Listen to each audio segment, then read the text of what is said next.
సీతాఫలం శీతాకాలం పండుగ పరిగణించే ఈ సీతాఫలం పోషకాల సమాహారం. ఎన్నో అనారోగ్యాల నివారణకు పనిచేస్తుంది.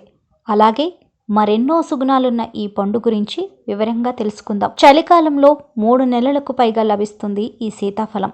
ఈ పండు రామఫలం, లక్ష్మణ ఫలం రకాల్లోనూ దొరుకుతుంది. చూడడానికి ఒకే విధంగా ఉన్న రుచి, వాసనల్లో కాస్త తేడా ఉంటుంది. అమృత ఫలాన్ని తలపించే సీతాఫలాన్నే కస్టర్డ్ యాపిల్ అని, షుగర్ యాపిల్ అని పిలుస్తారు. ఇది దక్షిణ అమెరికా దేశాలతో పాటు మన దేశంలోనూ విరివిగా పండుతుంది. దీన్ని పండుగ తినడంతో పాటు స్వీట్లు, జెల్లీలు, ఐస్ క్రీంలు, జామ్లు చేస్తూ ఉంటారు. దీని ఆకులు, బెరడు, వేరు ఇలా అన్ని భాగాలు పలు వ్యాధుల నివారణ మందులలో వాడతారట. చాలామంది సెగ్గడ్డలకు వీటి ఆకుల్ని నూరి కట్టుకడతారు. వీటి ఆకులకు మధుమేహాన్ని తగ్గించడంతో పాటు బరువు కూడా తగ్గించే గుణం ఉందని కొందరు నిపుణులు చెప్తున్నారు. సీతాఫలం చెట్టు బెరడుని మరిగించి తీసిన డికాషన్ డయేరియాని తగ్గిస్తుందట. అలాగే ఆకుల కషాయం జలుబుని నివారిస్తుందట. దీనితో పోషకాలు, పిండి పదార్థాలు, ప్రోటీన్లు, పీచు లభ్యమవుతాయి. ఇంకా carotene, thiamine, riboflavin, niacin, vitamin C వంటి విటమిన్లు కూడా సమృద్ధిగా లభిస్తాయి. ఈ ఫలాన్ని రసం రూపంలో కాకుండా నేరుగా తినడమే మంచిది. ఎందుకంటే గుజ్జు నోటిలోని జీర్ణరసాలను పెంచుతుంది. తద్వారా జీర్ణక్రియ వేగవంతమవుతుంది. పండు గుజ్జుని తీసుకొని రసంలా చేసి పాలు కలిపి పిల్లలకు తాగించాలి. తద్వారా వారికి సత్వర శక్తి లభిస్తుంది. ఎదిగే పిల్లలకు రోజు 1-2 పండ్లు తినిపిస్తే మంచిది.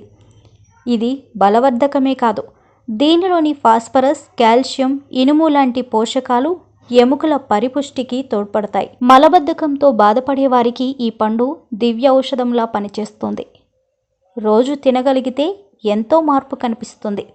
హృద్రోగులు, కండరాలు, నరాల బలహీనత ఉన్నవారు దీన్ని అల్పాహారంగా తీసుకుంటే ప్రయోజనం ఉంటుంది.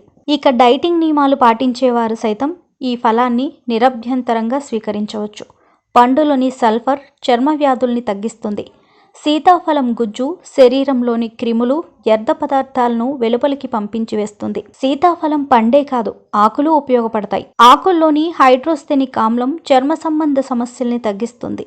ఆకుల్ని మెత్తగా నూరి కాస్త పసుపు కలిపి మానని గాయాలు, గజ్జి, తామర ఉన్నచోట పూతగా రాస్తే సరిపోతుంది.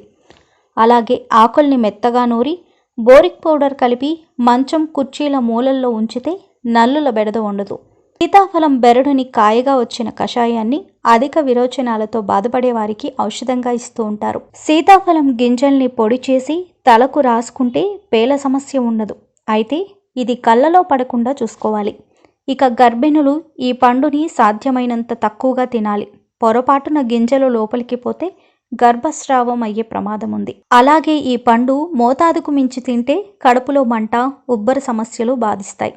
అలాంటప్పుడు వేడి నీరు తాగినా, లేదు అరచెంచా వాము లేదా ఉప్పు నమిలినా ఉపశమనం లభిస్తుంది. ఇక మధుమేహ వ్యాధిగ్రస్తులు, ఊబకాయలు ఈ పండ్లను వైద్యుల సలహాతో తీసుకోవాలి.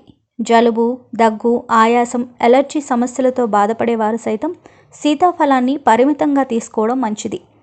సీతాఫలంలో C vitamin, calcium, phosphorus, potassium, magnesium సమృద్ధిగా లభిస్తాయి. ఇవి నోటిలో జీర్ణరసాలను ఊరేలా చేసే శక్తి అధికం ఈ పండుకు. ఇందులో ఉండే మెగ్నీషియం శరీరంలోని కండరాలకు విశ్రాంతినిస్తుంది. గుండె ఆరోగ్యాన్ని పరిరక్షిస్తుంది. కాల్షియం ఎముకల పటుత్వాన్ని పెంచుతుంది. పీచు పదార్థాలు మలబద్ధకంతో బాధపడే వారికి మంచి మందు. ఇన్ని లాభాలున్నా మధుమేహ రోగులు వీటికి దూరంగా ఉండడమే మేలు. ఎందుకంటే వీటిలో ఉండే చక్కెరల శాతం చాలా ఎక్కువ. అలాగే ఉబ్బసం రోగులు వైద్యుల సలహాతోనే తీసుకోవాలి. సీతాఫలాలను ఖాళీ కడుపుతో తినకూడదు. భోజనం చేశాకే తినాలి. తిన్నాక మంచినీళ్లు ఎక్కువగా తాగాలి. ఇక మహిళలకి సీతాఫలం దేవుడిచ్చిన వరమనే చెప్పాలి. పీసీఓడి ఉన్న మహిళలకి ఐరన్ చాలా అవసరం. సీతాఫలంలో ఐరన్ శాతం అధికంగా ఉన్నందున సీజన్ రాగానే ఈ పండుని ప్రతి మహిళ సంతోషంగా తినేయచ్చు. అదేవిధంగా సంతానం లేనివారు ఇది తీసుకుంటే సత్ఫలితాలు పొందుతారు. అలసట, చిరాకు, డిప్రెషన్ చాలా వరకు తగ్గుతాయని వైద్య నిపుణులు పేర్కొన్నారు. ఆరోగ్యవంతమైన జీవితం కోసం మనం పాటించాలి కొన్ని నియమాలని. చిన్ని చిన్ని చిట్కాలతో చింతలేని జీవితాన్ని ఎలా గడపాలి అనే దానికి వీక్షిస్తూనే ఉండండి మన ఆరోగ్యం యూట్యూబ్ ఛానల్. మరిన్ని ఆరోగ్య సూత్రాలకు సబ్స్క్రైబ్ చేసుకోండి.